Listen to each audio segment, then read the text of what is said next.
बिस्मिल्लाहिर्रहमानिर्रहीम। अस्सलाम वालेकुम दोस्तों, खुशामदीद कहते हैं आपको अपने ही यूट्यूब चैनल पर। सऊदी अरब के इंटरनेशनल फ़्लाइट से रिलेटेड बहुत बड़ी अच्छी अपडेट आप दोस्तों की खिदमत में लेके आया हूँ। दोस्तों, कई गैर मुल्की तारकीन वतन सऊदी अरब में दाखिल भी हो चुके हैं इस रास्ते से। तो दोस्तों, बहुत बड़ी अच्छी अपडेट है। इस वीडियो के अंदर तफसीलात के साथ इस वीडियो को हम आप दोस्तों के साथ शेयर करेंगे।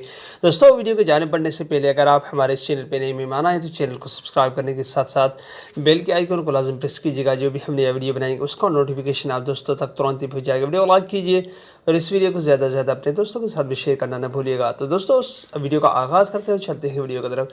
सऊदी अरब फ्लाइट्स के हवाले से पाबंदी तो आयद की गई है 20 ममालिक के ऊपर, मगर कई ऐसे ममालिक हैं जिनके ऊपर पाबंदी अभी भी तक नहीं है। वो इसलिए कि उन पर कोरोना का जो दूसरा लहर है नहीं पखेड़ रहा और फैल नहीं रहा, तो इसलिए उन पर पाबंदी आयद नहीं की गई। दोस्तों, तो कई दोस्त ओमान और बहरीन के ज़रिए जा रहे हैं सऊदी अरब के अंदर दाखिली के हवाले से करंतनिया करने के बाद, मगर उनका ख़र्चा 2.5 से 3 लाख हो रहा है।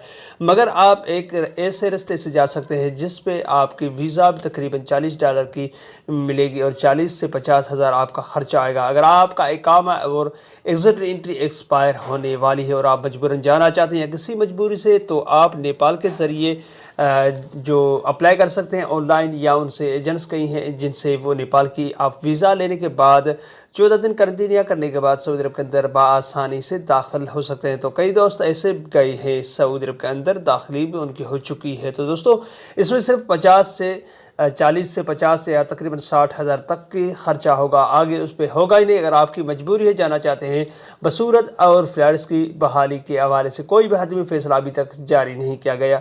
तो दोस्तों, ये था आज के अपडेट जो नेपाल के ज़रिए आप दोस्तों को मैंने आगाह किया। आप 40 तकरीबन स्क्रीनशॉट भी है जो आपके स्क्रीन सामने है, वो देख सकते हैं आप कि आप कितने डॉलर के हवाले से वीज़ा ख़रीद कर सकते हैं और सऊदी अरब के अंदर दाखिल हो सकते हैं। तो दोस्तों, ये थी आज का अपडेट। अगली वीडियो तक अपना बहुत सारा ख्याल रखिएगा। तब तक के लिए अस्सलाम वालेकुम रहमतुल्लाहि व बरकातहू। पाकिस्तान जिंदाबाद।